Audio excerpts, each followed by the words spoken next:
Aujourd'hui, on sait que l'enfant a besoin d'un père et d'une mère pour se structurer, pour grandir. Ça a très bien marché jusque-là, depuis le début de la création du monde. Donc il n'y a aucune raison que ça change. Les bases du monde, c'est ça. Les bases de la famille, c'est ça. Les valeurs de la famille, c'est ça. L'Assemblée nationale vient de voter l'accès à la PMA, procréation médicalement assistée, pour toutes les femmes, y compris les femmes célibataires. Alors on s'inquiète de voir un enfant grandir sans père. Un homme et une femme, c'est ce qu'il faut pour faire un enfant. Mais pour le faire grandir, le modèle père, mère, enfant, PME, est-il vraiment le seul et unique modèle?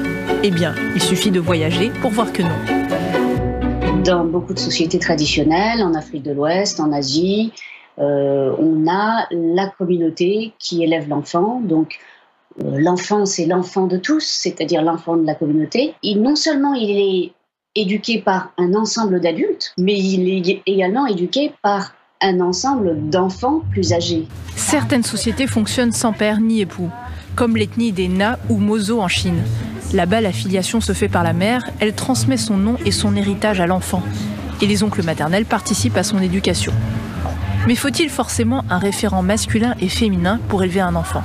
Il peut y avoir des personnes qui vont jouer un rôle significatif dans sa vie, qui ne sont pas forcément ses géniteurs. Donc ces référents masculins et féminins, ça peut être un enseignant, ça peut être un oncle ou une tante, etc. En résumé, le modèle familial est une construction de la société. Il change d'une culture à l'autre et peut évoluer avec le temps.